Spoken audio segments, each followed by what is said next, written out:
Welcome to the Black Entrepreneur Experience podcast, inside the business, buzz, and brilliance of Black entrepreneurs. Here is your host, Dr. Frances Richards. What happens in Vegas goes all over the world on Black Entrepreneur Experience episode number 411. Thank you for joining us as we elevate the Black Entrepreneur Experience by interviewing CEOs, thought leaders, innovative thinkers, and Black entrepreneurs across the globe. I'm your host, Dr. Frances Richards. Our next guest is a licensed CPA and QuickBooks Top 100 ProAdvisor, helping businesses take control of their finances. Welcome, Crystalynn Shelton. Thank you so much. I'm excited to be here today, Dr. Frances. You're welcome. I've given our audience such a brief bio. Why don't you fill in the gaps and share with our audience what you'd like them to know about you and your business? Okay. So I currently reside in Dallas, Texas. I am, a Texas girl, but I lived in California for about 25 years. So just recently came back home in 2020. And so I'm just super excited to be back home. I graduated from the University of Texas at Arlington with my accounting degree. And in 2010, I started my business. And so what I do is I provide consulting services to small business owners. Basically, I coach them on how to manage their business finances. There's just a lot of small business owners out there who don't feel comfortable or don't feel confident in the ability to manage their book.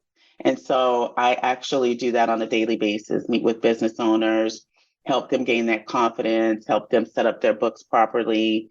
And whether they're going to manage the books or whether someone else is going to do it, I just teach them the importance of them having the ability to know what's going on. Because at the end of the day, it's your business. That's pretty much what I do. And I enjoy it very much. Talk about why did you go into the area of helping them manage their books? So this actually stemmed from my time in corporate America. I worked about 60 to 70-hour weeks while I was in corporate, and I started to reach burnout. And I absolutely love accounting too much to just allow that to happen. So I started doing some research. And then at the same time, the company that I worked for was Paramount Pictures. We were going through a project where we were converting from an old accounting software to a new one. So as the accounting director, I was tasked with making sure that my team I needed to train them on how to do their jobs in the new system. So going through that process of creating training materials and teaching them how to use the software, I really just fell in love with teaching and training. I mean, that's how it happened. I did some research, found out that QuickBooks was, the most popular software out there for small business owners. I got certified in that software, and then I landed my first teaching job as an adjunct instructor at UCLA Extension. And so really it just stemmed from there. When you talk about entrepreneurs and finances, emerging businesses, a lot of us, we don't understand what's going on financially. And that is the health of your business. Correct. What advice would you give someone listening? So I would just say, step one, anyone can learn how to manage their finances. You don't need an accounting or bookkeeping degree, certification, or background. You really just need some guidance and some knowledge on basic bookkeeping, which is easy to learn. I teach business owners all the time. And then you need to be willing to go into the software, obviously, and practice what you've learned. I have multiple coaching sessions. Everyone learns differently. So some folks may only need 1 or 2 sessions with me. Other folks may need more than that.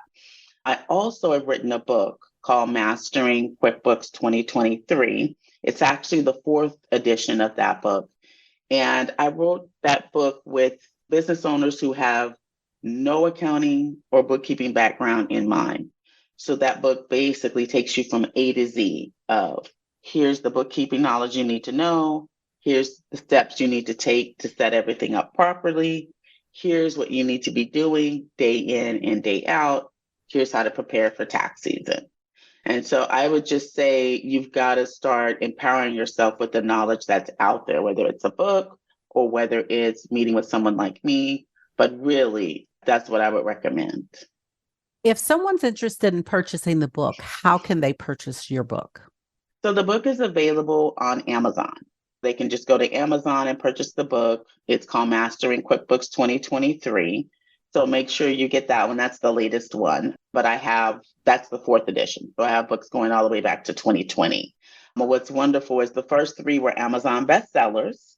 This one just came out a couple months ago, so I'm anticipating that it will be as well. Congratulations. Thank you. What is something that we don't know about our finances as a small business that we should know? So what I see a lot of times, and this is typically with business owners that have been in business for just a year or two, and even some businesses have been in business for 5 years, a lot of people commingle their personal and their business finances. And that is just, I absolutely do not recommend that at all. And I understand why you start out that way. I started out that way, right? Many people are like, my business isn't making money. I'm funding my business from my 9 to 5. I did the same thing. So people think, what's the point, right, of splitting it out? And so the issue with keeping it together is you never really know how your business is doing on its own because you continue to have your personal funds mixed with it. So you should definitely set up a separate checking account and a separate savings account for your business. If you're still funding it with your personal account, that's fine. But you have to physically write a check to yourself and deposit it in the business account or make the transfer to the business account and label it owner investment. And you should do this because you want to keep track of how much money you've invested in your business because hopefully one day it can pay you back. That is a great strategy. Mm-hmm. Crystalynn, there are so many brands and businesses that are dominating. Talk about a brand or a business that's dominating that you admire and why. So I would have to say one of the businesses or the platforms that I use quite a bit is called Zoom. I'm sure many people have heard of it. I love Zoom, and I know it kind of took off after the pandemic hit, but I was using Zoom before that. And what I would say about a platform like that, whether it's Zoom or Google Meet is another one that's great. What I love about those platforms is I'm no longer limited to clients locally. I have clients now all over the country because I can meet with them like you and I are meeting right now, and they can be anywhere.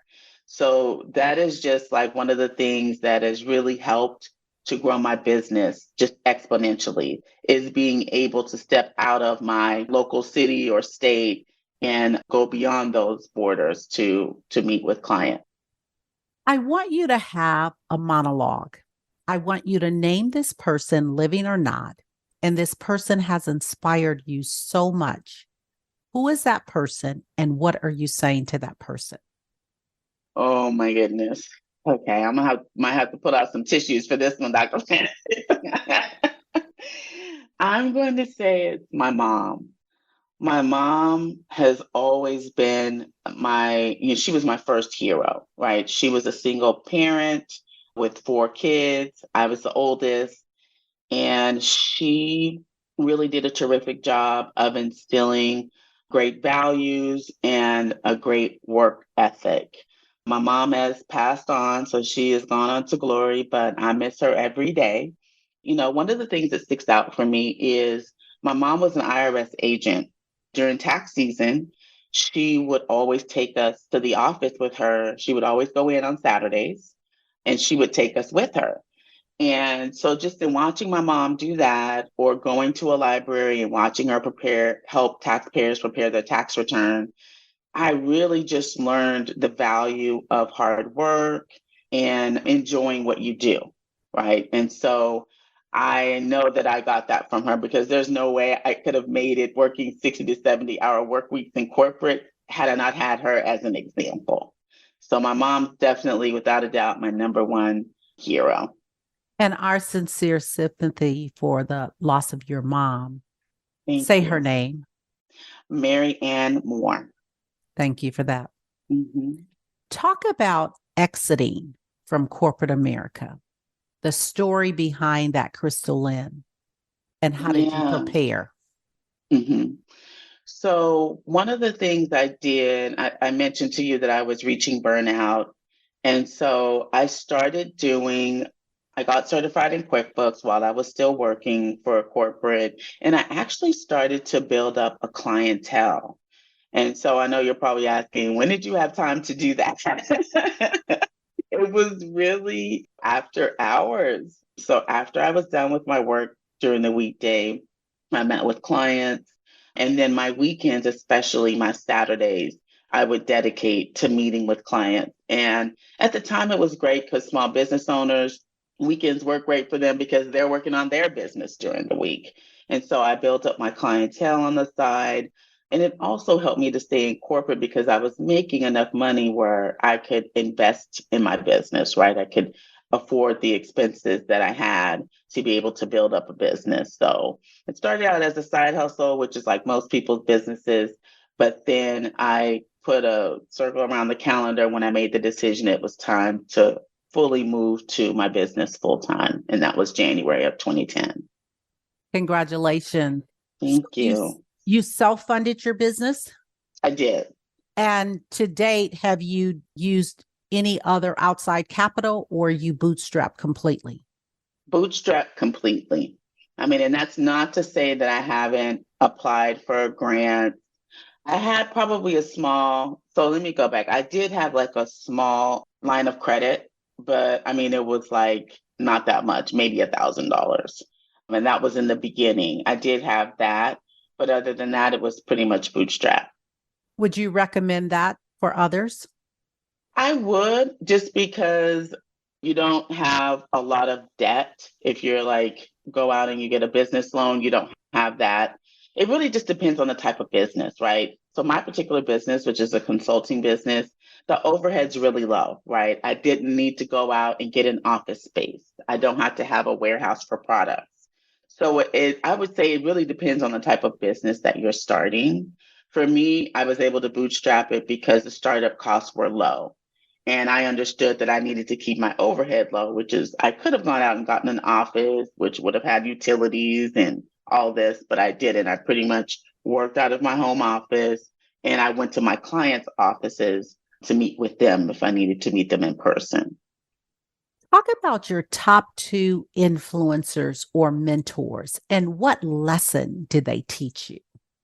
My top two influencers. Wow, that's a good question. So one of them might be surprising. I had this, I guess, period in my, career where my mom was a Mary Kay consultant. And so, of course, if you have any experience with that, she asked me to be on her team. Of course, it's my mom. I'm not going to say no. So I joined her team, even though I was one of those people that never wore makeup. I said, okay, mom, I'll do it and I'll just use the skincare products.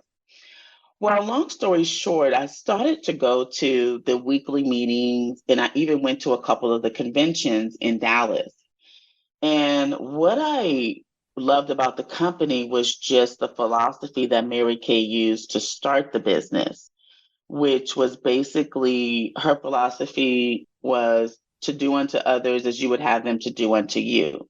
And so, for example, as a consultant of hers, when you're selling the products, the split is 50-50, and you just don't see that. But because her background was sales and she used to work in for companies who took the majority of the commission and just gave her a small piece of the pie, she learned that she realized she didn't want to do that when she decided to start her own business.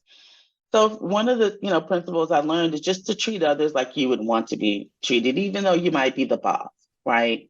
To me, that's just a valuable lesson that I even used in corporate when I moved up the ladder to start managing my own team, learning how to treat people and realizing that you can't manage everyone the same. So I would just say that was a terrific principle that I carry to this day. Another person who I really love is Madam C.J. Walker. Her story is just like amazing to me. I mean, the first Black woman who became a millionaire. I've read her story, I've watched the movies. Her story really resonated with me in terms of how she started out. For me, she's just very inspirational. Advice you wish you had followed. One of the mistakes that I made when I first started out in 2010 is I worked too much in my business and I didn't do the things I needed to do to help grow the business, like go to networking events, make key contacts so that I could continue to grow my clientele. So I relied heavily on my existing clients and their referrals, which was terrific. But the problem was I was working too much on actually doing the work instead of having a support team or hiring someone that could actually help me do the work.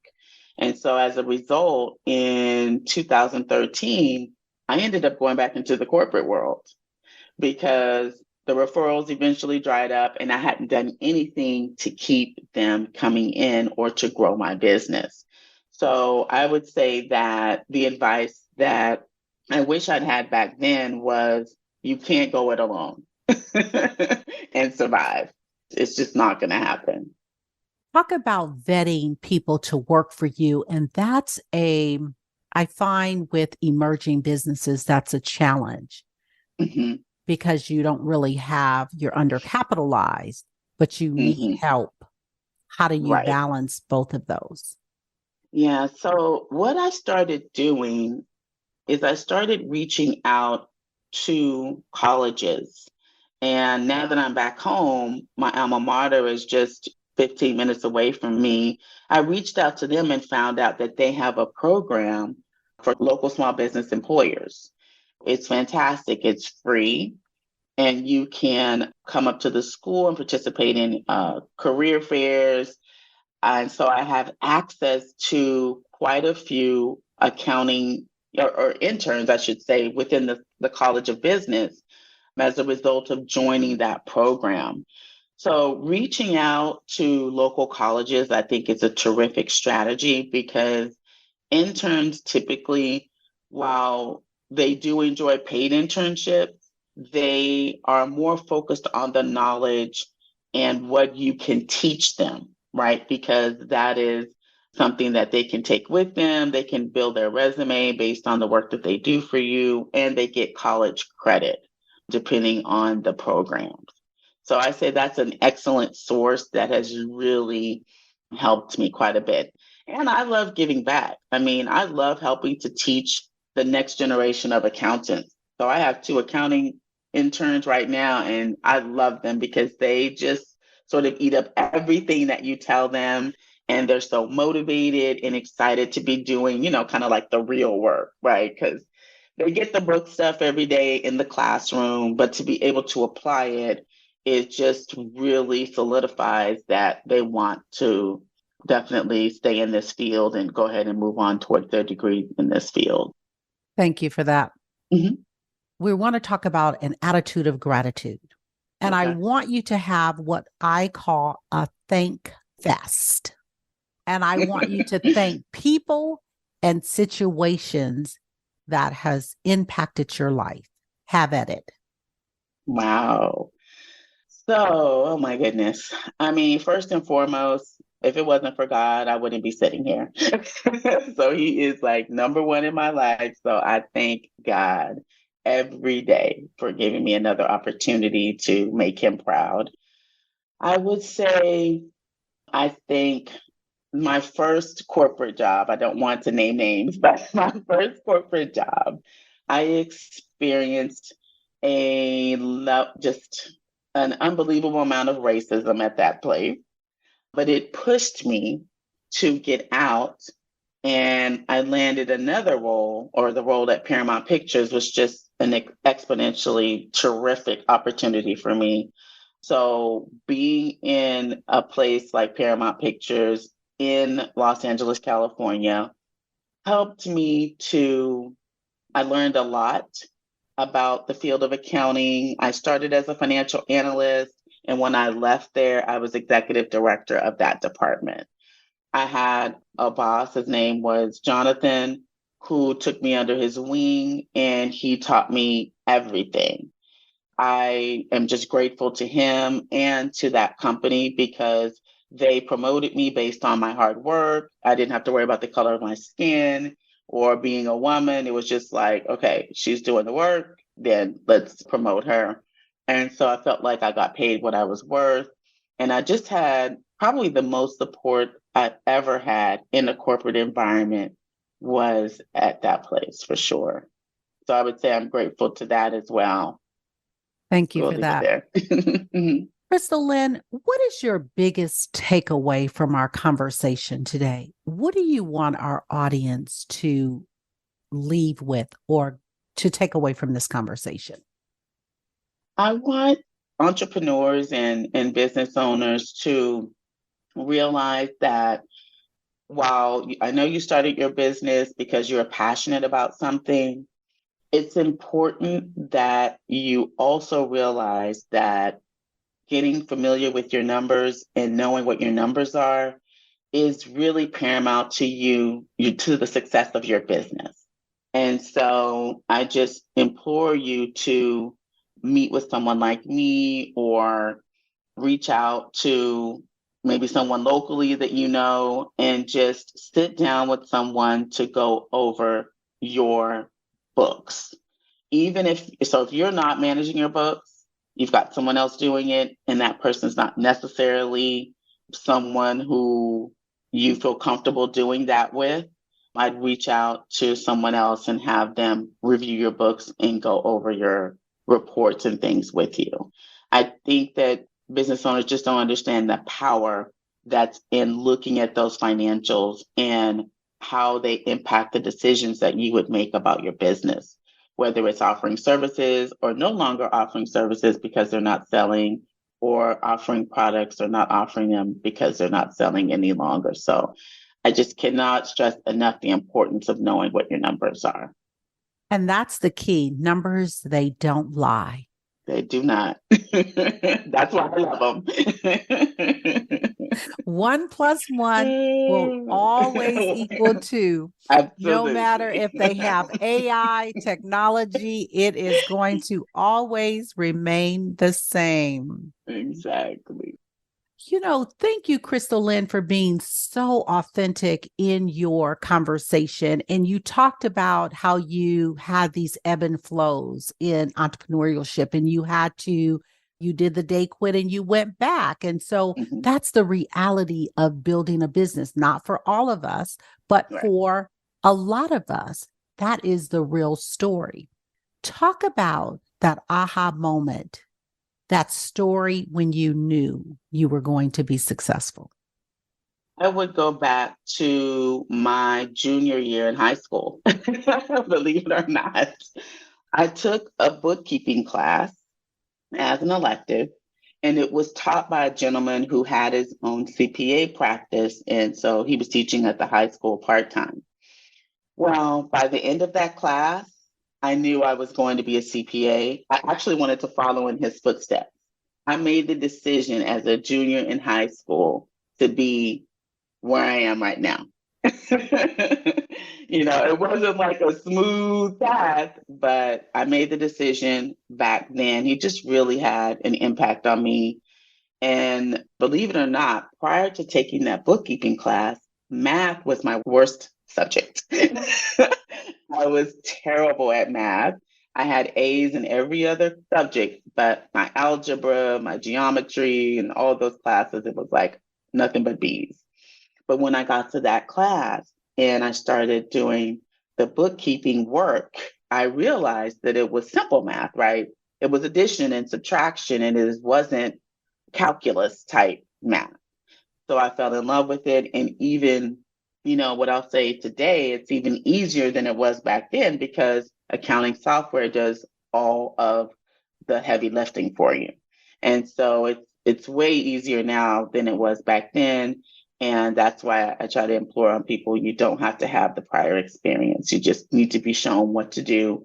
And then you need to be shown, or you need to be told why you're doing what you're doing, the importance of it. And I think that's kind of the miss sometimes is you have great teachers and trainers out there, but they're too busy showing people the mechanics of where to click and not zeroing in on this is why this is important. And so for me, that's what I bring to the table whenever I'm meeting with a client. Or if you pick up my book, you're going to find that it's going to be a common theme throughout the book. I'm not just going to tell you the what, I'm going to tell you the why. Tell the audience again the name of the book. It's called Mastering QuickBooks 2023.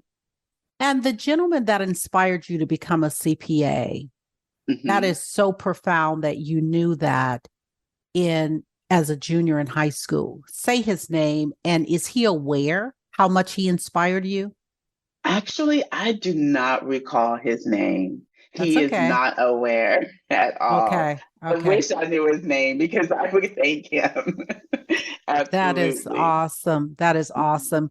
And just what that story is saying is we're seeing and we're hearing stories about kids having a lot of challenges. Yeah. Just that mentorship or those stories that others share can really inspire a young mind. Yeah, absolutely. I totally agree. Yeah. Because I had no idea at the time. I had made that decision, but I didn't know at the time that I was actually going to follow through with it until, I did. Right. Because someone's hearing your story and they're thinking, oh, it's logical that Crystalynn would become a CPA. Her mom was an IRS agent.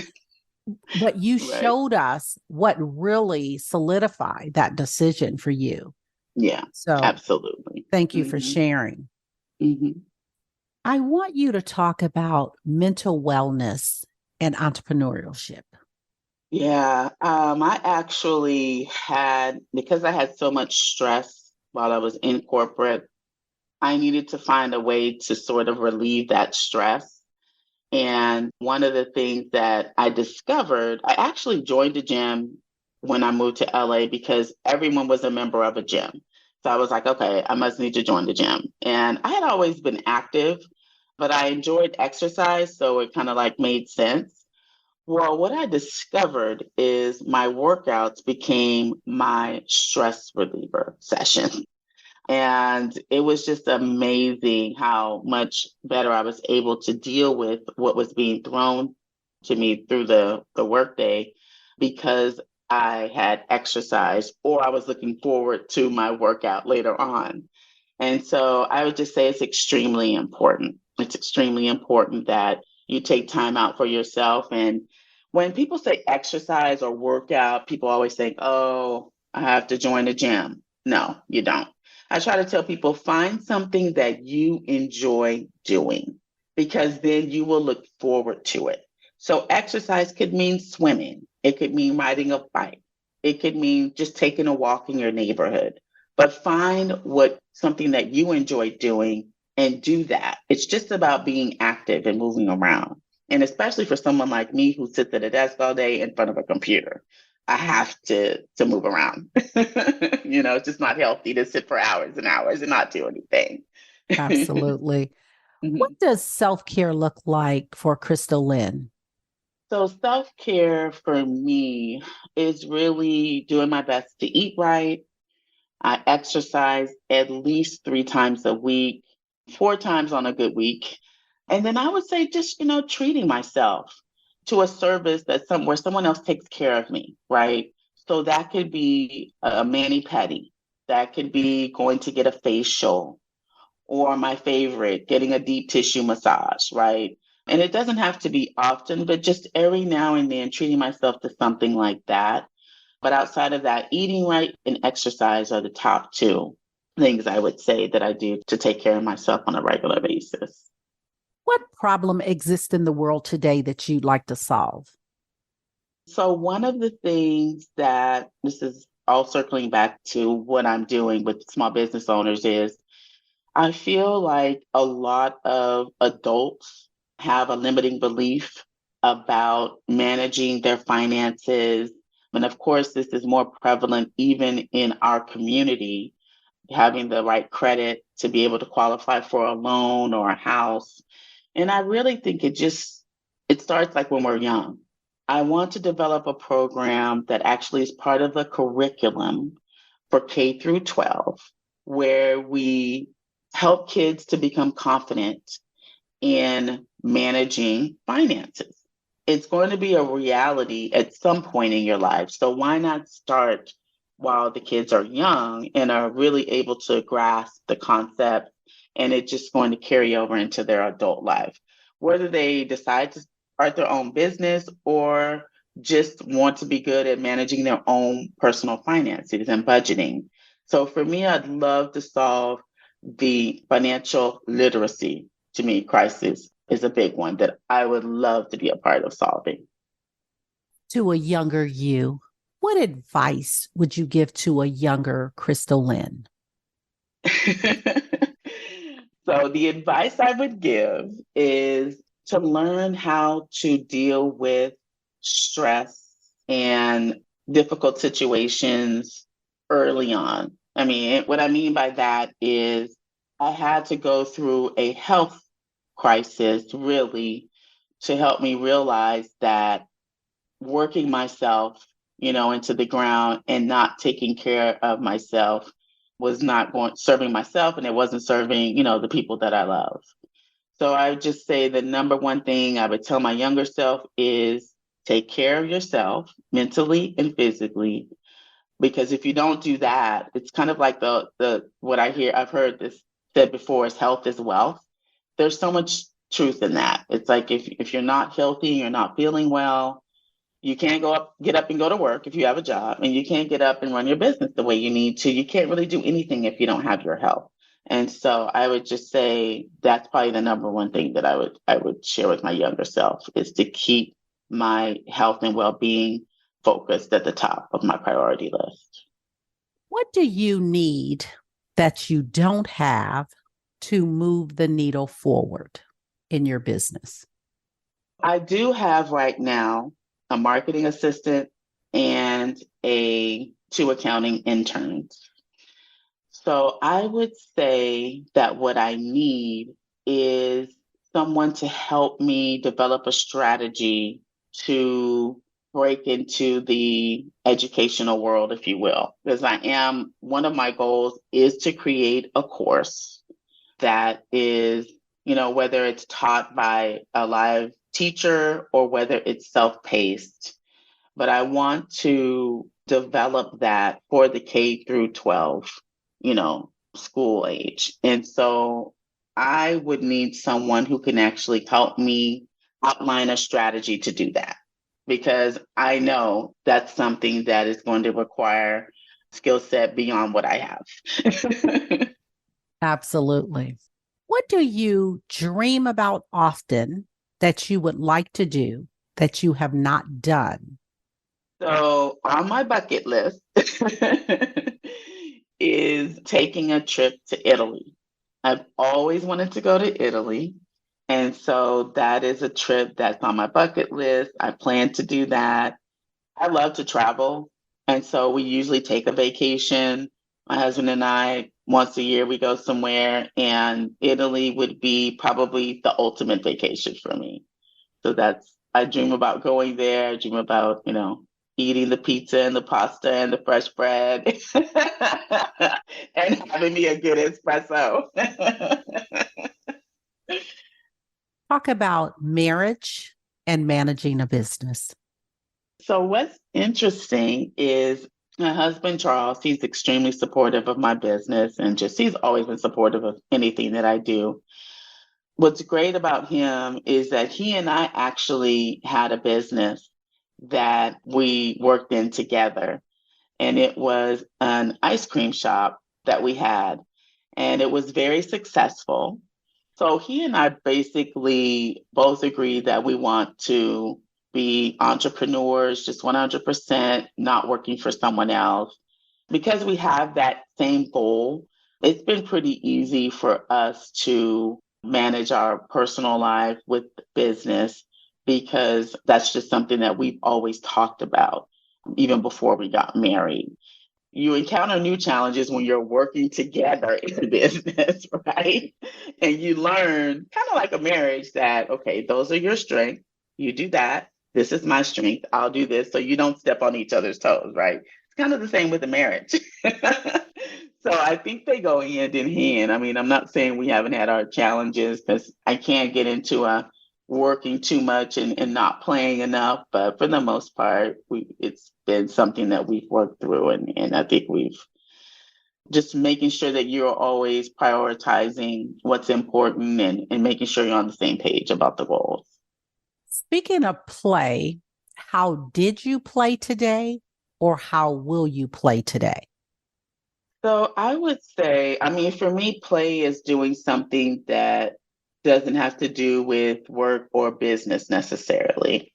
So one of my favorite things to do is sit out on my patio in my backyard and either read a book or listen to some music and just enjoy being outdoors. I'm a big outdoors person, and our neighborhood is very peaceful and for the most part quiet. So I love sitting on my patio, taking in the fresh air and listening to some good music or reading a good book. That's what I call play. Good play. Thank you for that. Mhm. What brings you joy? What brings me joy? Well, you have some good questions, Dr. Francis. I mean, I actually relish in little things.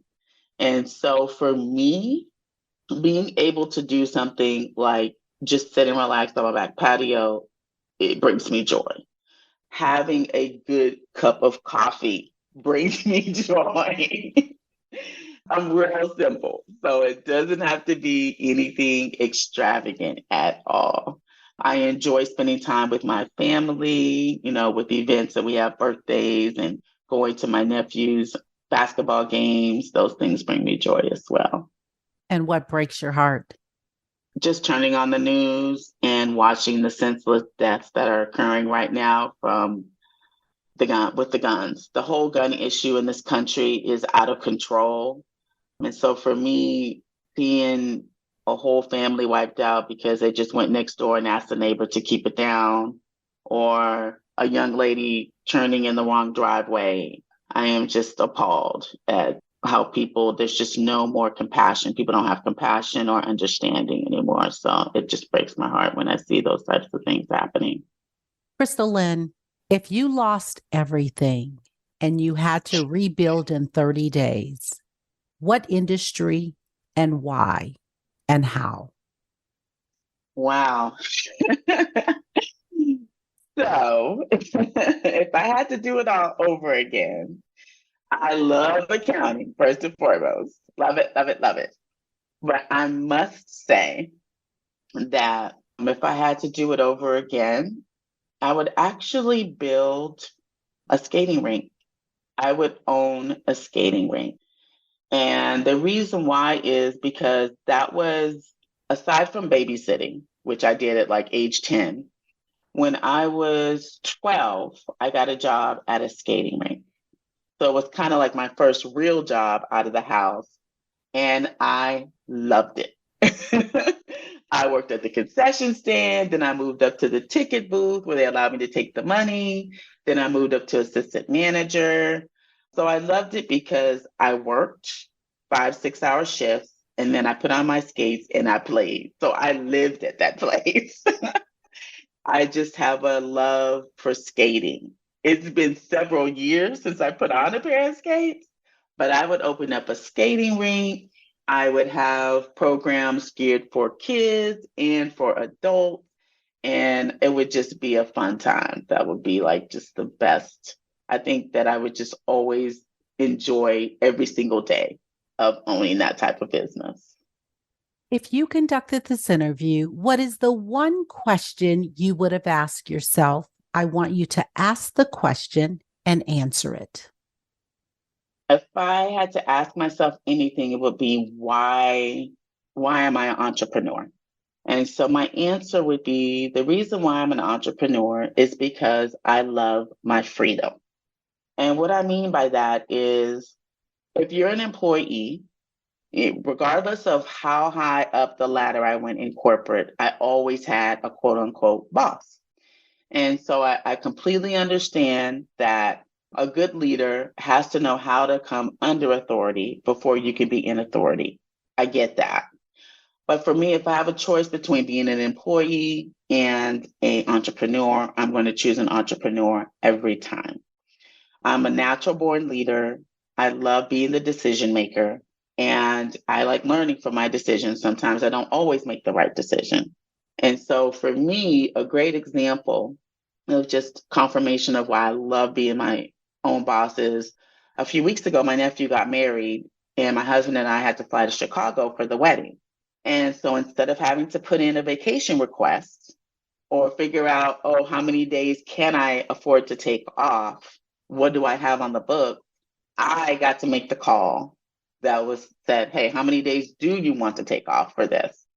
And it is just so much freedom in that. It just really is. I was talking to my baby brother who also has his own business. And at the wedding, we were literally talking about how nice it was to just take the time off to spend with our nephew. And we didn't have to worry about rushing back to the office because someone was expecting us or putting a request in that could be denied for vacation. So for me, it all comes back to freedom. And being an entrepreneur is hard. Yes, it is. And I wear a lot more hats than I want to at times. But for me, it's totally worth it. Speaking of decisions, what is the best decision you've made as a leader? I would say hiring someone to do my marketing. I mean, I tried to do it on my own. I didn't enjoy it. And at the end of the day, I didn't do a very good job of it, right? It wasn't my thing. And so I've just come to realize that it's important to hire people for these other areas, right? That I'm not necessarily an expert in. I participate, meaning I make sure everything that goes out is authentically represents my brand and me, but I don't have to actually do the thing. And so for me, making a decision or realizing that, that's what I needed to do for certain areas like marketing, it's just really been just terrific for me. We've come to the part of our interview. It's called Rapid Round of Fun. I'm going to ask you a series of questions, and I'd like you to give me very quick answers. If there's Okay. something you desire not to answer, feel free to say pass. Are you ready for the Rapid Round of Fun? I'm ready. Your ideal car. Range Rover. What is your favorite comfort food? Ooh, macaroni and cheese. The last movie you saw? Creed 3. You relax doing what? Reading a book, listening to music. Your favorite singer or rapper?